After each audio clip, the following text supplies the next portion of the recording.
You're now listening to Sound Talent Media. Check out more shows at soundtalentmedia.com.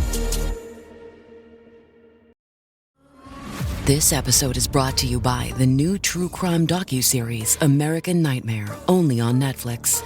In 2015, the Vallejo, California Police Department received a strange phone call about a kidnapping. But when the truth is stranger than fiction, you won't know who to trust or what is real. A fast-paced true crime thriller with cliffhangers at every turn. Watch American Nightmare now, only on Netflix. ABC Tonight. The Bachelor is back, and everyone is falling for America's heartthrob, Joey Grazadeh. Chef's kiss, 10 out of 10. He's taking another shot at love. I am definitely ready to find my wife. But will he find his perfect match? I am freaking out. I'm about to lose it. There's something I need to know. I'm done here. I thought it would be easier. The Bachelor premieres tonight, 8/7 Central on ABC and stream on Hulu. Hey there, folks. How's it going?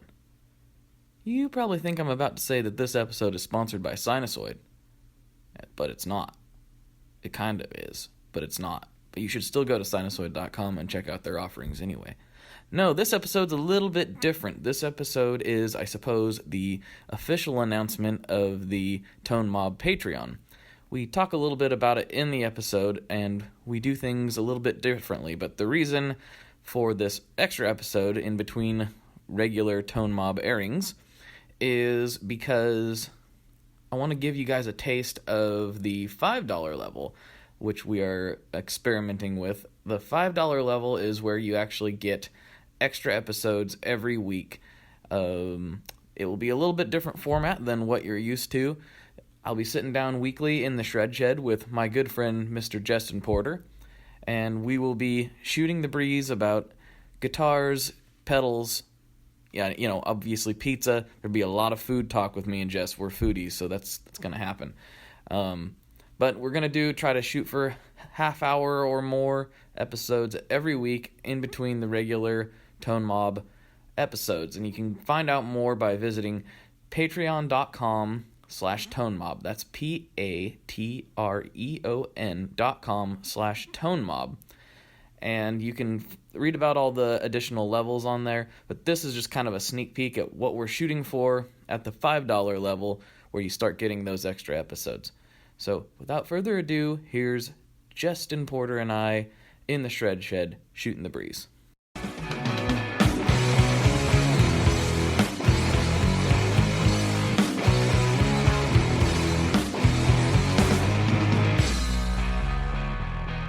Over here.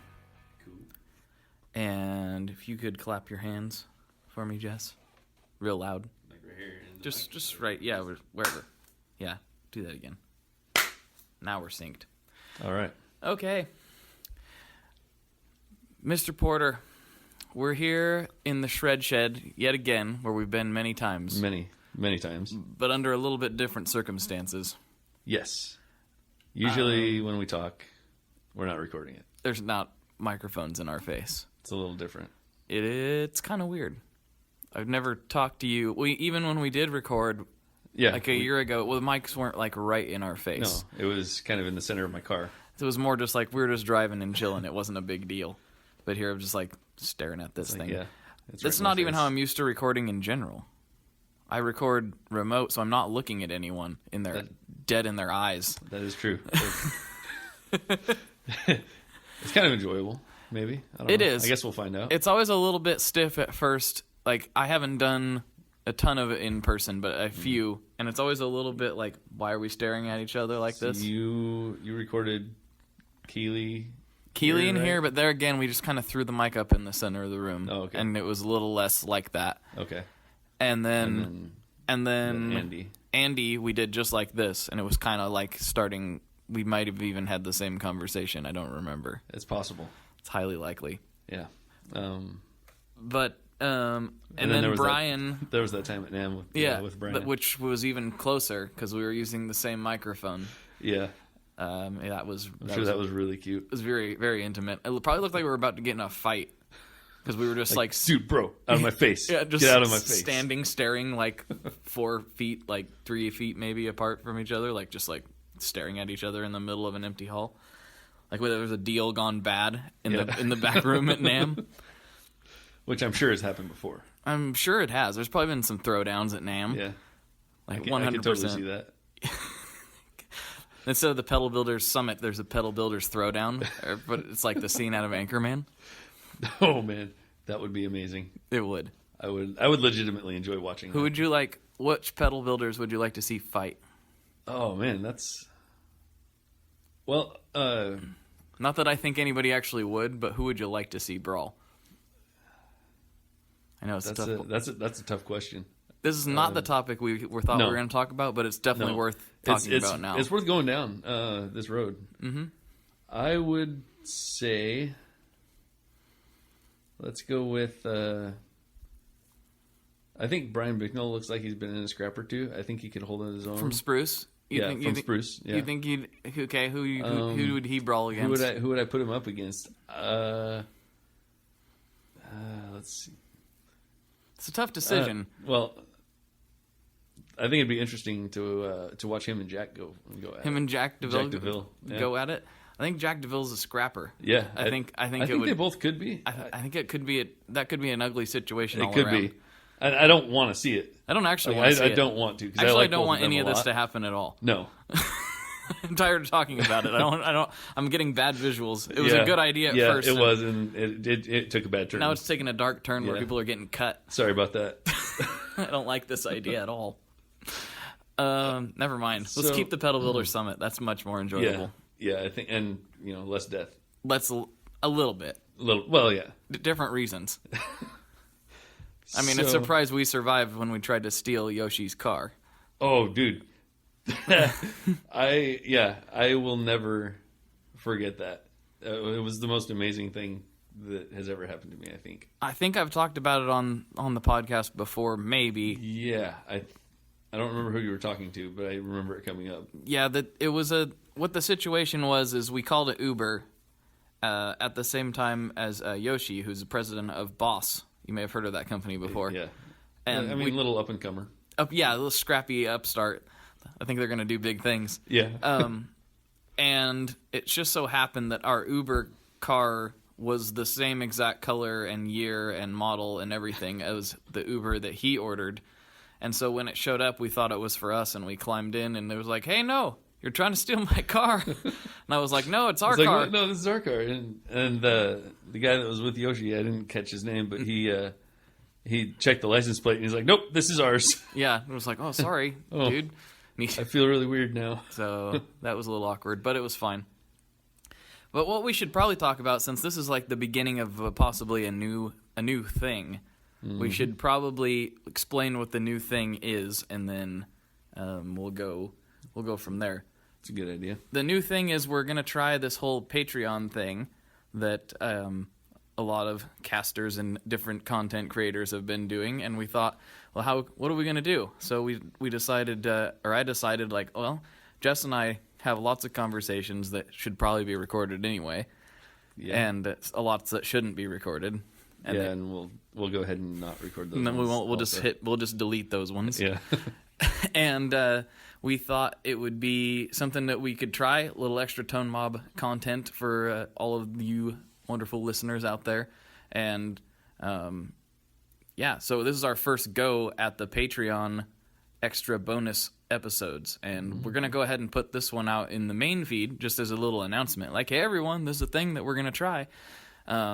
So you can look in the show notes for this one, and that'll take you to Patreon. And we haven't hammered out all the deets of what the rewards are going to be, but this will definitely be at one of the levels. So once we get that 100% nailed down, we'll announce it. But we should go and explain for some of the listeners. A lot of them have listened to your episode, but a lot of people might not know who Jeston Porter is.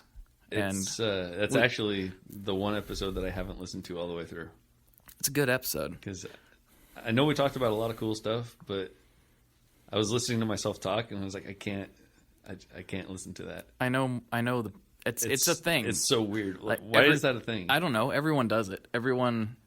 I do the same thing. I don't like listening to them. I have to sometimes. Mm-hmm. Sometimes just to remember what I even said. Yeah. I don't like it. Yeah. I just had to listen to the episode with Tom from MXPX the other day because my wife wanted to listen to it on a road trip. Oh, yeah.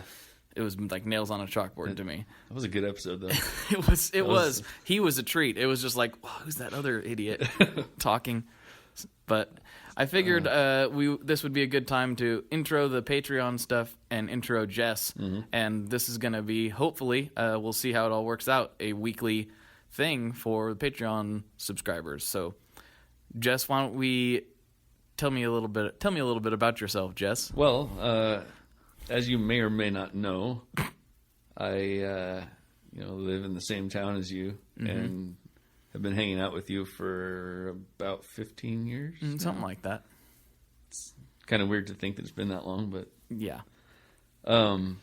So I am a friend of Blake's. I like guitar. I've been playing for a while. He's been playing longer than we've been hanging out. Pretty much. You've probably been playing just a little bit longer. But, okay. I know that I was not very good when we started playing in the band. Yeah, neither was I, as it turns out. Yeah, we were all kind of terrible, but we all kind of helped each other get better, I think. Yeah. And that was a lot of fun. So I guess we started hanging out because of the band. Yes.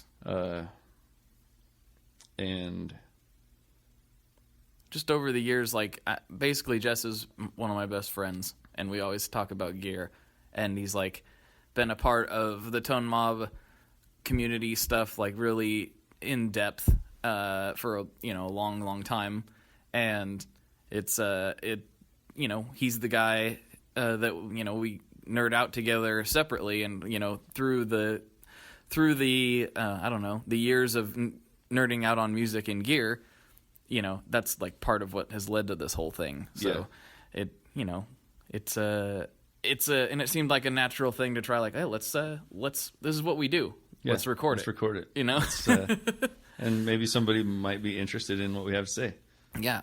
So that's Jess. And if you want to know more about him, you can. I think we went into a decent amount of detail on his first Tone Mob episode where we were driving in a car, which is, I don't know, episode 30 or 40. I don't know. Everyone else can rattle off their numbers, and I don't ever remember what they I don't know what my number was. Just look at Car Ride with Jeston Porter. It's in the backlog, and get a little more of this with a lot more road noise. Yeah. Oh man, the road noise was so bad. Yes. That was another reason I couldn't listen to that episode. I was actually surprised at how not bad it was, though. Yeah.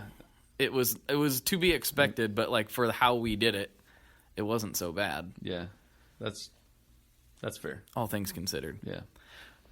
But we'll just get right into it. We're kind of exploring this format. There's a lot different. Obviously, I'm not interviewing or anything like normal. Yeah. We're just gonna talk about stuff. We're just gonna talk about hopefully guitars, but probably mostly food. And so that's just what happens. It happens on the regular show, and it's in real life. In real life. So it's bound to make its way into this. We're both really big food fans. Yes. So yeah, it's gonna be good. So we went ahead and posted a little kind of a hey, I'm getting ready to record with Blake. And posted asking for topics. Yeah, in the Tone Mob Facebook group is where that was. Yes. So we got some good suggestions. I think we're going to start off with the the Dream Guitar? The Dream Guitar? That seems like an easy one to go for. Yeah, because I've got it memorized. Okay. Well, I think people have heard me talk about it a lot, so you go first. Okay, so mine, I think by now just about everybody knows who Kevin Equitz is. Oh, yeah. He was the most recent, I believe. Yeah, he was the last episode as of the recording of this. Yeah. I'm not sure about when this drops, but it was very recent. Yeah, very recent. It was a great episode, but I was first introduced to his guitars when I went down to Cowerfest to pick up my Arcturus and your Oceana. Mm-hmm. He brought that black Ashford that he has with the white P90s. Oh, yeah. That guitar is so freaking good. Mm-hmm. So I immediately fell in love with his guitars, and then He did the Rayburn with the fuzz in it and with Leon. And so I played Leon's Rayburn, and it just solidified how much I love Kevin's guitars. Mm-hmm. So my dream guitar, I even have the color picked out and everything. Tell me. I want an Equitz Ashford with kind of a copper sparkle finish on it. And I want Righteous Sound 2121s. Oh, I like the sound of this. Neck and bridge. This sounds fantastic. That's what I want. Hardtail? No, I think I'd go with the Bigsby on that. You're going Bigsby. Bigsby or Mastery. If I don't really know if a Mastery would work with the carved top. Depends on how it sits. I don't. It might. Yeah, I don't really know anything about that, but Kevin could figure it out. He'll figure it out for you. But it's not happened yet. We haven't officially closed the deal, but I was talking to Kevin here recently, and he said, "Hey, you remember that red Rayburn? I'm thinking about selling it because the deal didn't work out the way he originally planned on." And I was like, "He's like, you think it will sell?" I'm like, "Sure, it will." To me, give it to me, dude. That thing is sweet. Which is funny because it's like the one shot of that I've used for my profile pic forever was me holding that guitar, not really thinking that it was ever going to be a guitar that I was going to get. But we haven't worked it out like 100%. But it's as soon as we're both kind of doing some trips this summer, and once we get that all under our belt, we'll wheel and deal and get it kind of locked down. But yeah, I was like. Then I immediately was like, I shouldn't have done that, but too late. Yeah, I'm not backing out of it. No, I'm not going to argue with it. No, why would you? So I mean, you got a lot of really, really cool guitars that I love playing. So are you going with that Rayburn as your dream guitar, or is there something else? That's not what I would have picked as my dream guitar, per se. I like it. Obviously, I like guitars in general. I like lots of guitars. Yeah. I find merits in many of them. But my dream guitar, officially, if you want to, by all accounts, the dream guitar has already been achieved for me. Because, you remember. Oh, yeah. Way back, how long did I want the white Les Paul Custom? For probably longer than I knew you. Right. For about since we played together, I want a white Les Paul Custom.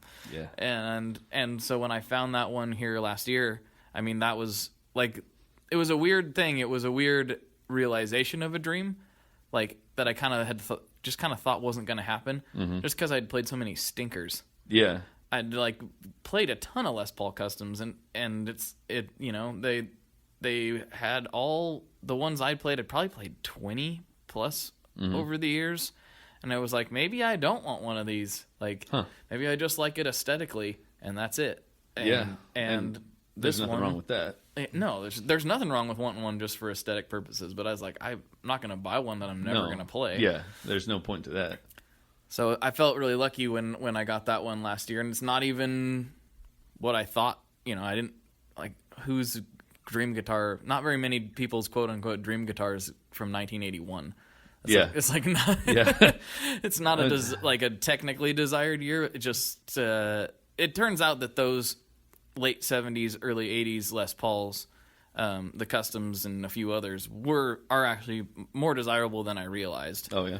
They're not crazy, but there's definitely guys that look for them because they got the Shaw humbuckers and all that stuff. Which sound amazing. Yeah. So that's probably my dream guitar.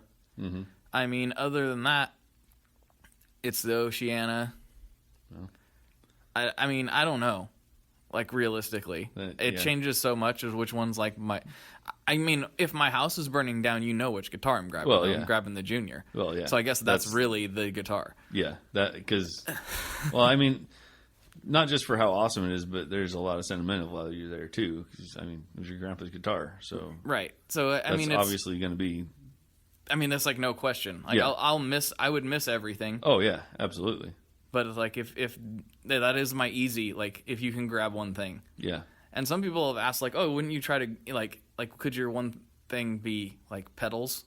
Like, and I'm like, not really, because everything I have, I could replace. Yeah. Like, I either know who builds it or, it's a common thing. I don't have any super rare pedals that couldn't be replaced. Yeah. I mean, what's the rarest thing I have? Probably that Octavia. Yeah. And those aren't that. Probably. Those aren't that. They're kind of all over the place. I think as far as pedals go, for me, it would have to be the Seriously Special Twosome from Blackout Effectors. That is because that one is not made anymore. I've not ever seen. As far as I know, anyway. I don't think so. I don't think there's another one. I love that pedal so much. I haven't plugged it in a while. I kind of forget about that one. You've had that for a long time. That was actually my first fuzz. That was a good buy. That was the first fuzz I ever bought. It's a good buy. Oh, man. It's so good. But, if... I don't know. They'd probably be able to make it I'm again. sure if your house burned down and you really wanted another one, they'd probably make one. I don't know those guys, but they probably would.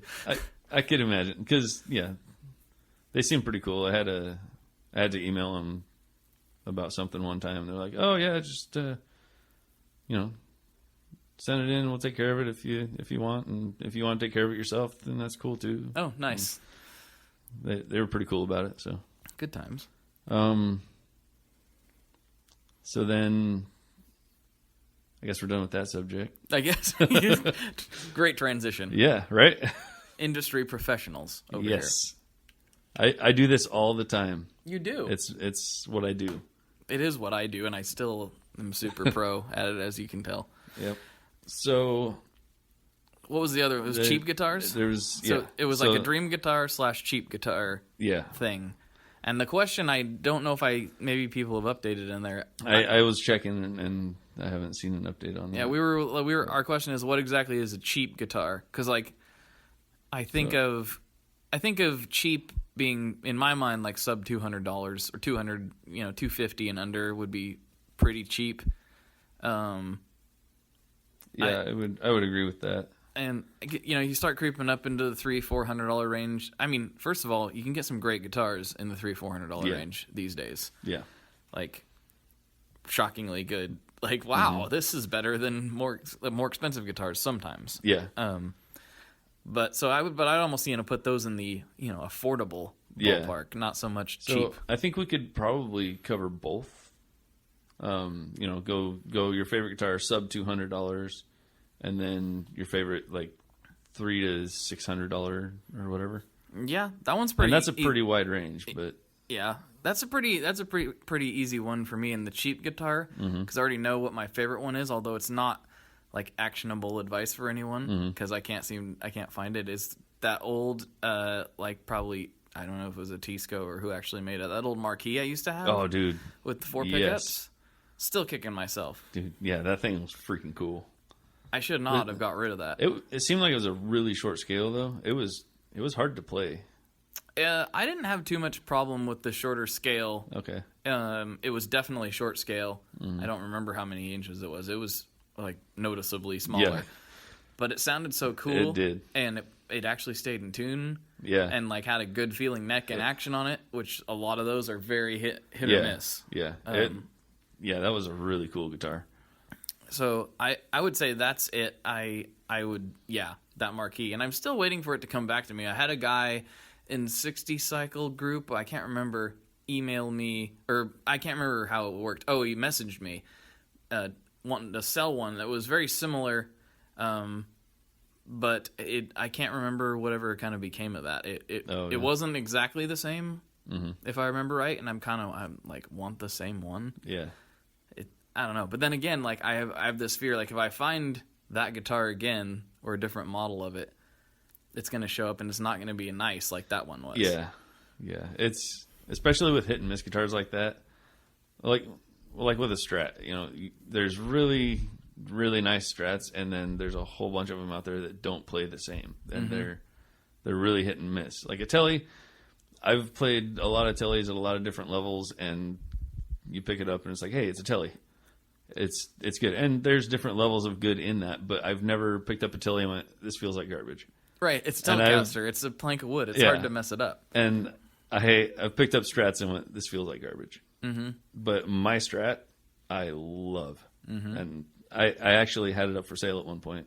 And I'm pretty sure I talked to you about this before. But I was about to take it down because I was like, I don't think I can sell it. Mm-hmm. And then a guy messaged me because I had it on local pickup only. Yeah. And a guy messaged me and was like, would you be willing to ship it to the Midwest? And I was like, I was just about to take it down. I don't know. Let me think about it, and I will get back to you. And he's like, okay, that's cool. And the more I thought about it, I actually lost sleep. I was like, I couldn't even sleep. I was like, okay, I got to message this guy. So I was like, I can't do it. It was my first guitar, and I can't do it. And he's like, okay, I understand, but if you ever change your mind, let me know. Mm-hmm. It's a good guitar. I've always liked that, and I'm not even a Strat fan. Yeah. I've always liked that thing. I wouldn't get rid of it unless you had to. No, you know. No, I'm not. I can't do it. No, but I wouldn't. But I know what you mean. There's the Strat. I feel like a Strat is generally like a slightly more complicated guitar. Yeah. So more moving parts. The lower you go in quality, Yeah, that's probably it. I think that's probably a lot to do with it. Mm-hmm. But that said, we didn't answer the question very well. No, that's true. Well, you did. You did, but then I went off topic. So my favorite, and I know Jason Fuzzmonger was the one that was like, hey, cheap guitar. We reference a lot of people in this, and these oftentimes are members of the Tone Mob Facebook group. So if people are confused on this, that's who we're talking about, and just because this is going out in the general feed, I think most of the Patreon subscribers will probably have a feel for some of this stuff. Yeah. But sorry for the sort of inside talking that happens once in a while. It's just going to. Well, I mean, if you want to know, you could just join the group. It's true, because we're a lovely bunch. We do have quite a bit of fun in there, and there's a lot of good knowledge in there sometimes too. Sometimes, mostly about food, but. Yeah, we'll talk about barbecue. But anyway, back to the question. My favorite cheap guitar, Jason said that you don't own, but I'm not gonna do that because I own it. Okay. And it's my favorite cheap guitar is the First Act Volkswagen. Oh yeah, guitar. Dude. That thing is freaking awesome. Those are awesome. I picked it up for $130, and it's probably the best $130 I've ever spent. That guitar is so much fun. Now, correct me if I'm wrong, but I'm pretty sure that when they say Volkswagen guitar, that's the guitar you got when you bought like a mid-2000s Jetta or something. Yeah, I think it was like, Jettas or Passats or whatever. You can plug it into the car. You can plug it into the car, and that was like the selling point of the commercial. And, I remember seeing that and going, oh, that's First Act. It's, just going to be a garbage guitar or whatever, and whatever. But I kept hearing people say how good they were. And then Anthony Chang from Sinusoid picked one up at that guitar show in Washington. Oh, that's right. And I played it, and I was like, this does not feel like a First Act. I think that's we talked about this when we were up there. I've always wanted to try out one of the First Act custom shop guitars because they're supposed to be like legit. Yeah. Like fully like made in the USA by legit luthier custom shop guitar, which is kind of crazy because I know everybody, myself included, when they seen, I think it was the guitarist for Cancer Bats was playing a First Act custom shop. Oh yeah, so I was like, this guy's got immense like metal tone. Like this sounds fantastic. Yeah. What's he playing? And it was like, I'm like, a First Act. Yeah. What's going on here? What is this? Yeah. And I think that's the reaction everyone had. Yeah. First Act. What? Yeah, but they made some legitimately awesome guitars, and I love that thing. Yeah, that's a good. I kind of forget you have that sometimes. That guitar is a lot of fun. Yeah, it's a good time. That drive circuit that they put in there is just a blast. It is. Good times. Good times. Well, that's that. What there was for all the regular listeners of Tone Mob know, and we're gonna try to keep these ones a little bit shorter if we can. I don't know if that's gonna work very well or not, depending on how off the deep end we go with some of this stuff. But a lot of you regular listeners will know that we talk about food at the end of basically every episode, and I'd like to keep that tradition alive as much as possible on the these special episodes as well. So we were asked about toaster ovens. Toaster ovens and what to put in them. My simple response to that is everything. I concur. I'm a big fan. If you want to reheat something, heat it up in a toaster oven because it's going to be 1,000 times better than a microwave. A lot of times you'll get that, like if you're going to do mac and cheese or something, put it in the toaster oven, you get like a little crispiness on the top, but the bottom is all cheesy and saucy and delicious. It's so good.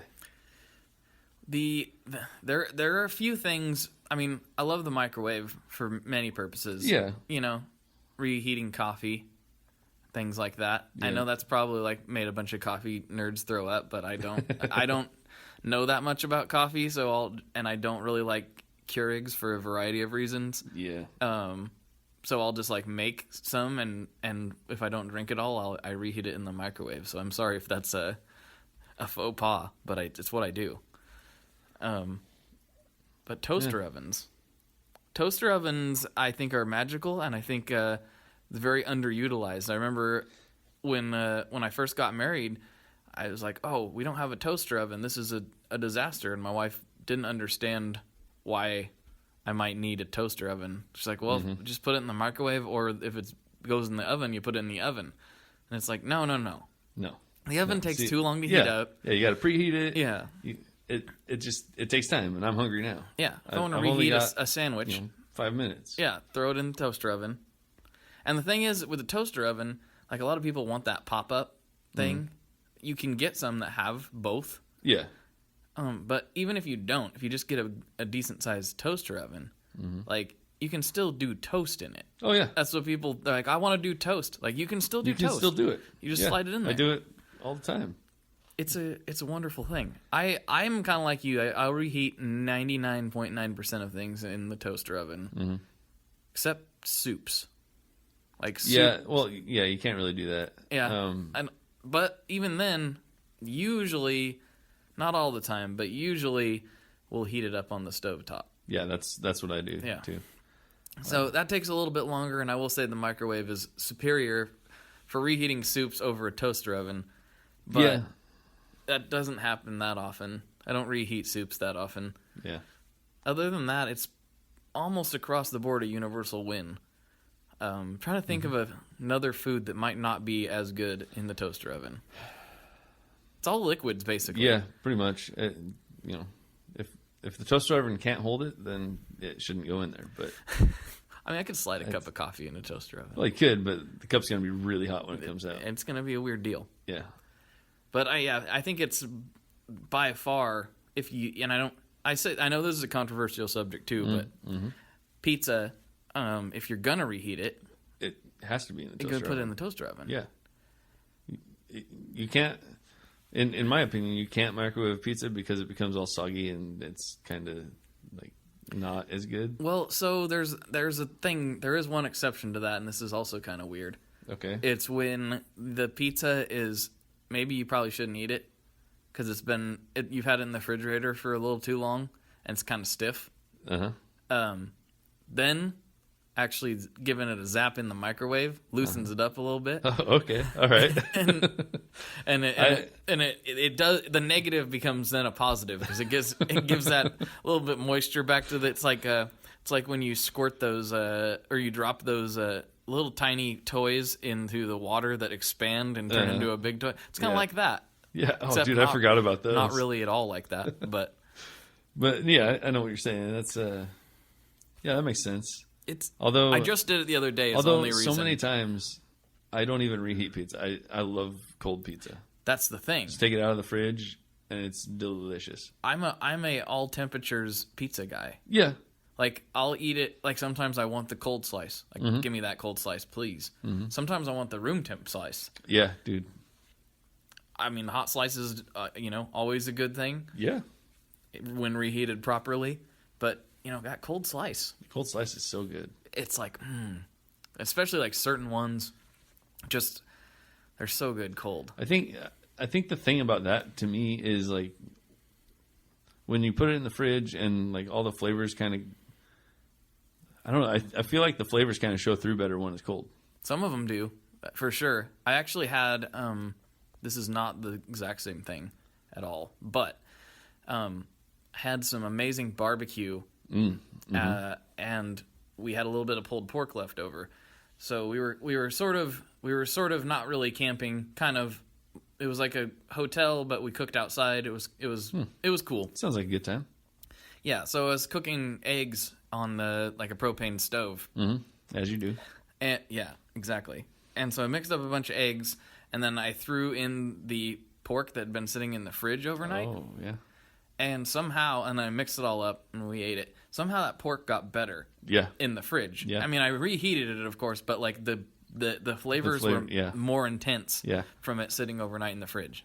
I don't know how it does it, but it's magic, and I love it. Yeah. Certain foods, I don't know what it is. It just like brought out this appley richness that was like, taste this. This is well, you just ate this yesterday. Like we'd ate it yesterday. Like we had a direct comparison. So and it's I know completely different. It was it was great. Yeah.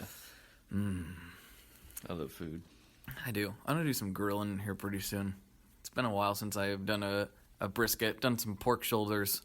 I'm gonna do some more grilling here pretty soon. I want to get crazy. Sounds good. Very good.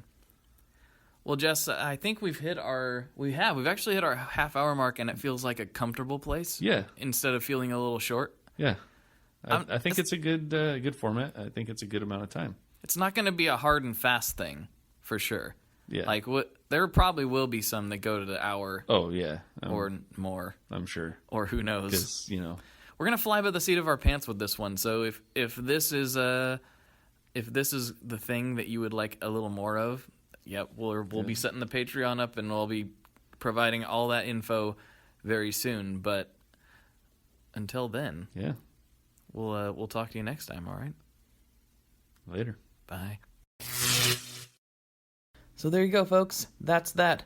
If you enjoyed what you heard, if you would like to get more of that delivered weekly, then all you got to do is go to patreon.com/tonemob. Check out all the options there. And this is available at the $5 and up level. So if this is something you are interested in, we'll keep it going, and we'll be coming at you weekly from the Shred Shed with more stuff. I'll also be putting extended clips as guests have time. I'll be putting extended clips of regular episodes in there. So you'll get even a little more of what you're used to. And so go to patreon.com/tonemob. Link is in the show notes. And thanks for listening. Your regular episode is inbound very soon. One last thing before we totally sign off here. I just want to remind you that if you do any shopping at Stringjoy, that's Stringjoy guitar strings made in Nashville, that will help me out as well.